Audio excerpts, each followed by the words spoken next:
పెరుగుట విరుగుట కొరకే అంటారు. ఆంధ్రప్రదేశ్ రాష్ట్రానికి సంబంధించి జరిగినటువంటి ఎన్నికల 2024 సాధారణ ఎన్నికలకు సంబంధించి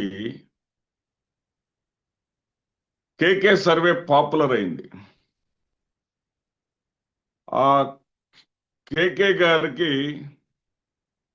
ఒక్కసారిగా హైప్ వచ్చేసింది. ఆయన అపాయింట్మెంట్ దొరకాలంటేనే కష్టమైనటువంటి పరిస్థితి అయింది. ఆయన ఒక్కసారిగా సెలబ్రిటీగా మారిపోయాడు. సెలబ్రిటీగా మారిపోవడానికి కూడా ఒక రీజన్ ఉంది. ఏమిటంటే ఆయన సెలబ్రిటీగా మారిపోవడానికి ప్రధానమైనటువంటి కారణం ఏంటంటే ఆయన ప్రిడిక్షన్స్ ని ఎవరితో కూడా ఏకీభవించకుండా అందరూ తనను విమర్శిస్తున్నప్పటికీ కూడా కూటమి ఆంధ్రప్రదేశ్ రాష్ట్రంలో 160కి పైగా స్థానాలు సాధించబోతుంది అని ముందే చెప్పేశాడు. దాని మీద వైఎస్ఆర్సీపీ నాయకులు కానీ శ్రేణులు కానీ మరి దాని మీద ఆగ్రహావేశాలు వ్యక్తం చేయటం కూడా జరిగింది. అదేవిధంగా అన్ని ప్రిడిక్షన్స్ కూడా, అన్ని సర్వేలు కూడా, సెఫాలజిస్ట్ అందరూ కూడా కొంతమంది వైఎస్ఆర్సీపీ గెలుస్తుందని చెప్పిన వాళ్ళు ఉన్నారు, కొంతమంది తెలుగుదేశం పార్టీ గెలుస్తుందని చెప్పిన వాళ్ళు ఉన్నారు. కానీ ఎవరు చెప్పినా కానీ 110 స్థానాలతోటి వస్తారు ఒకరు, మరొకరికి గౌరవనీయమైనటువంటి ప్రతిపక్ష స్థానం వస్తుందని చెప్పారు. కానీ వీటన్నిటిని ఫటాఫంచలు చేస్తూ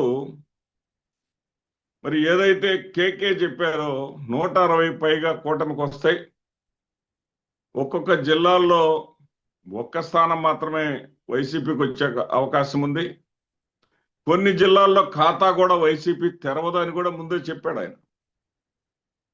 మరి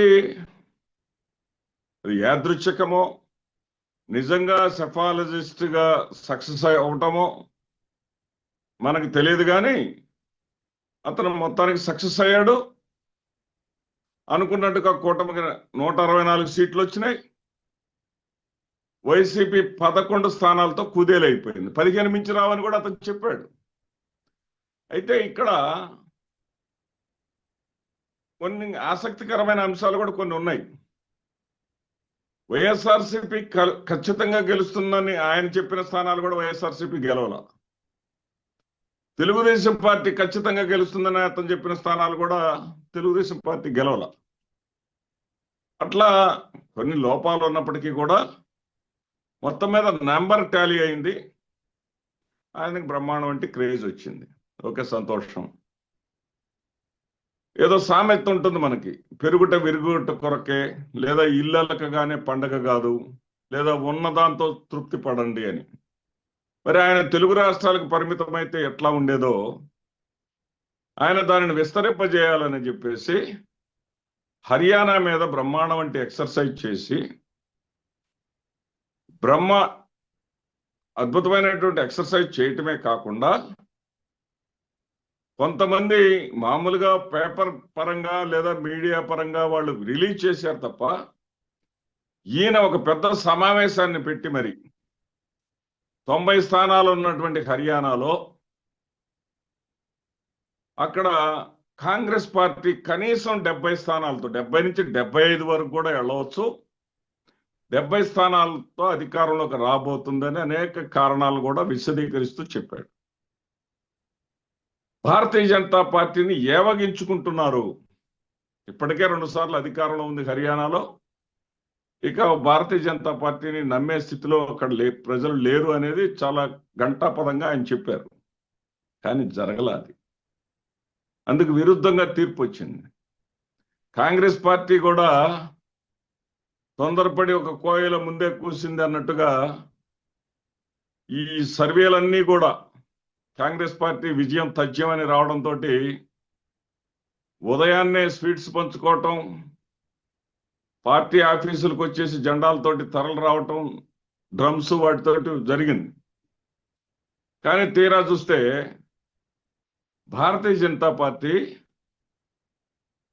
సొంతంగా, ఎందుకంటే 2019 ఎన్నికల్లో కూడా తాను డిపెండెంట్ గానే కేవలం 40 స్థానాలు గెలుచుకుంది.